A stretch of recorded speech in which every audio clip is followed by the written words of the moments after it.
In 2025, humanity has learned to create biomechanical organs. The corporation union specializes in selling these organs for cash or on credit, with the latter option being more beneficial for them from a commercial standpoint. However, if a monthly payment is overdue for 96 days, the organ must be returned to the company owner. A repo man is sent to reclaim the organ, legally extracting it, even if it leads to the death of the debtor. Remy and his old school friend, Jake Freevold, are considered the best repo men. However, Remy's wife, Carol, is unhappy with his line of work, fearing its negative influence on their son, Peter, and advises him to take a low-paying job in the union's sales department. During a family barbecue, Remy allows Jake to open up a debtor to extract a kidney. Seeing what happens, Carol leaves the house in anger, taking Peter with her. While patrolling the area, the friends discover a nest where dozens of stubborn union debtors are hiding, preparing to emigrate from the country. After a successful raid, their boss, Frank, primarily a salesperson, suggests they start their own repo men service that will fulfill unions' contracts on more advantageous terms. Remy begins to consider transitioning to the sales department, but his partner intentionally changes the subject. Afterward, Freevold asks Remy to fulfill one final assignment before he can peacefully move to the sales department. The target is a musician who owes money for a mechanical heart and is someone Remy admires. The repo man helps his client record one last song and then uses a defibrillator to stop the artificial organ. However, the device malfunctions, and they replace Remy's own heart with a union-financed one. Carol insists that Remy transition to the sales department, and he moves in with Jake. Trying to return to a normal life, Remy unexpectedly develops sympathy for union's clients, making it difficult for him to lie to them about favorable credit terms or remove overdue organs. Soon, Remy finds himself unable to afford payment for his heart. Learning about the non-payment, Freevold takes Remy on a new raid on a nest, but Remy refuses to perform the usual repo men task. His partner refuses to let him go, and unexpectedly, one of the debtors knocks Remy unconscious. After regaining consciousness, Remy meets the singer Beth, whom he has seen before in a bar.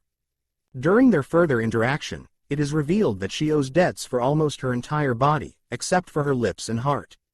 Together, they infiltrate the union's office hoping to erase their personal accounts. Jake catches them but allows them to escape. The couple seeks refuge on the abandoned outskirts of the city. Beth tells Remy how she came to this life after suffering from various diseases and surviving a car accident due to her debts. She had to buy artificial organs on the black market. Remy and Beth start dating, and the former repo man decides to document his previous life using a typewriter. Unexpectedly, their former partners track them down, but the couple manages to escape, with Remy killing one of the repo men to protect Beth. Remy infiltrates his old workplace to take the scanning disruptors he found during the last raid. His attempt to force Frank to clear the ex-repo man's account fails, as this operation is only available at Union's central office. The couple decides to flee the country, but airport security identifies them due to Beth's damaged knee prosthesis. They manage to escape with a fight and decide to replace her knee on the black market. After a successful operation, Jake catches up with them, offering his former partner to become a repo man again. Remy rejects the proposal, and his friend confesses that he intentionally damaged the defibrillator so they could continue working together as before. During a subsequent fight, Remy and Beth manage to defeat Freevold together, though Remy himself loses consciousness. He decides to erase all records of Union's debtor clients, but before doing so, he meets Carol and Peter for the last time, giving them his manuscript. The couple infiltrates Union's headquarters and begins to advance towards the database, barricading themselves inside in plain view of Jake and Frank. To erase their records, the couple must cut themselves with a scalpel and scan their organs within their own bodies. Having broken into the server room, Jake and Frank discover that Remy is attempting to scan Beth's last organ while she is dying.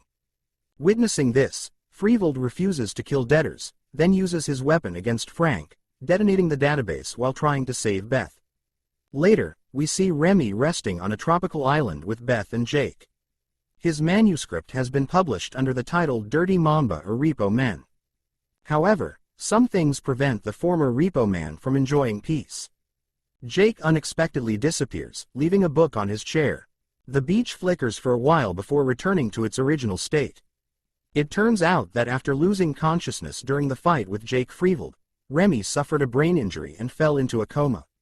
His former partner paid off the debt for the artificial heart and connected him to the M5 neural network, a device that sustains the user's life while immersing him in a world of his own dreams.